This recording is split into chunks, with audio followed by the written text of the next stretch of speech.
Hello, my name is JC Fernandez. I am website developer beginner.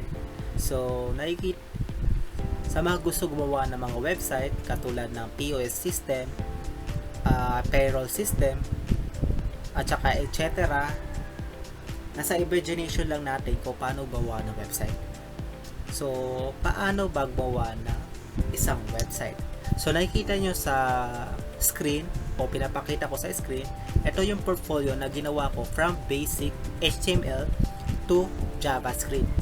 At saka nakikita nyo magandang design nya. So, need natin na CSS para gumawa ng magandang design na katulad nito.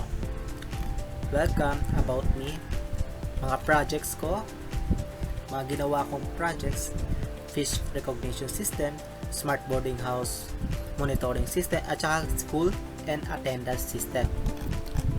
Skills ko at contact number. So, paano ba gumawa ng isang website? Need natin ng isang tools. Ano ba ito? So, need natin ang Visual Studio Code. So makikita nyo yung link. Isulat nyo na lang to sa site nyo or link na ito yung tools na ginagamit ko. Ewan ko sa iba kung anong gamit nila. Need nyo lang i-download to, Windows 10, 11. Pagkatapos nyo i-download at install, itong kalalabasan. Gumawa tayo ng folder. Open folder.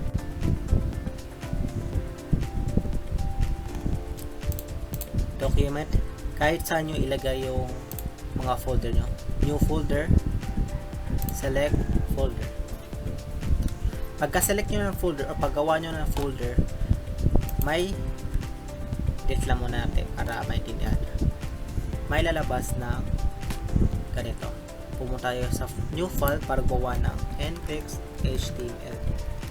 Importante gumawa ng index.html kasi ito yung main ng whole folder niya o whole file niya. So, kapag katulad ng Facebook na once na i-open yung www.facebook.com, ang lalabas login page or home media. So, amo yung main media. So, paano gawa ng isang code? Pinakauna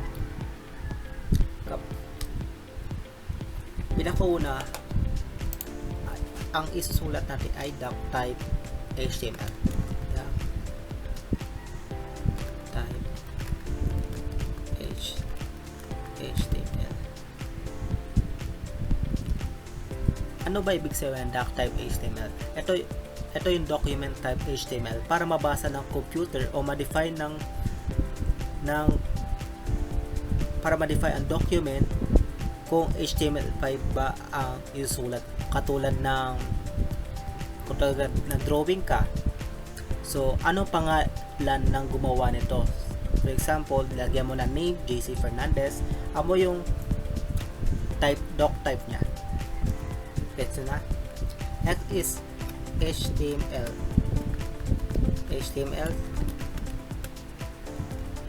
Meron tayong may start tag at saka end tag. Importante ito ng start tag at saka end tag. Ito yung root of element. It defines whole HTML document. So, para mabasa sa loob ng itong nasa space kung ano yung mga code na isusulat natin. Dito lang mababasa, there na part lang. Next is head. Need natin na head.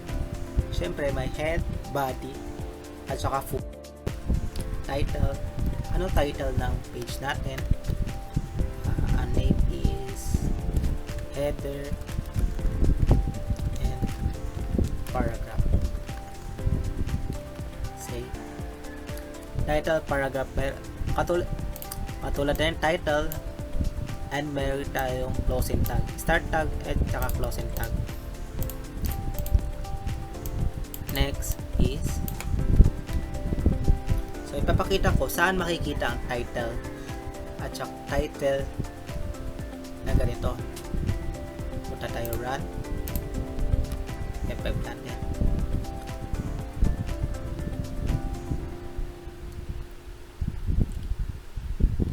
So nakikita nyo, meron ito yung title na makikita, oh. Header at saka paragraph. Ito yung sinulat natin. Hide lang natin para makita nyo ang whole project natin.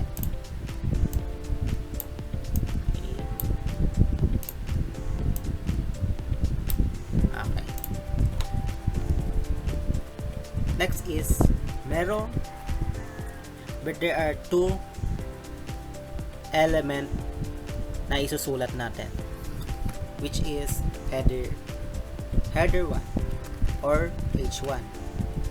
This is importante, may open tag at saka closing tag para hindi masira ang code natin.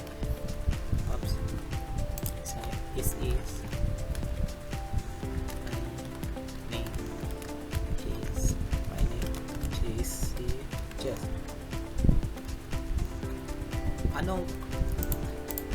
ano makikita natin dito sa ating code. Refresh lang natin, save. Oh, my name is Jess. Wow. Ito yung next is age 2. Ano ba yung lalabas sa age 2?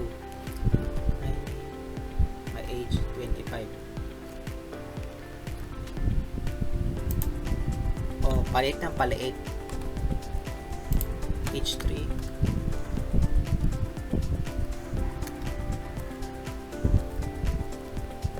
H4, my location, H5,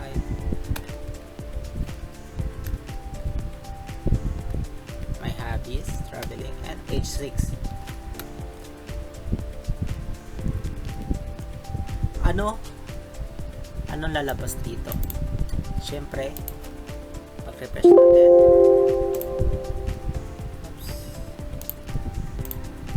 Refresh, palit siya. My name is, my age 25, my occupation software developer, my location New York, my hobbies reading, traveling, my favorite book is To Kill a Mockingbird. So palit ang header 1 to age header 6. So ang purpose ng header, syempre to highlight kung ano ang title ng portfolio nyo. Like example, ang pangalan ng ang title ng website nyo is Facebook. Madali siya alamin kung Facebook talaga to. Okay. Next is another element is paragraph. So normal lang siya, this is paragraph that I wrote. Next is this is paragraph. Ang purpose ng paragraph is to define other paragraph. Syempre, normal lang is define paragraph. So kung may hindi kayo naintindihan, ito lang yung sulat natin for today's video is tutorial 1. Sa tutorial 2 naman ang ipapagawa ko, gagawin ko naman kung paano i-center ito, i-color blue ito,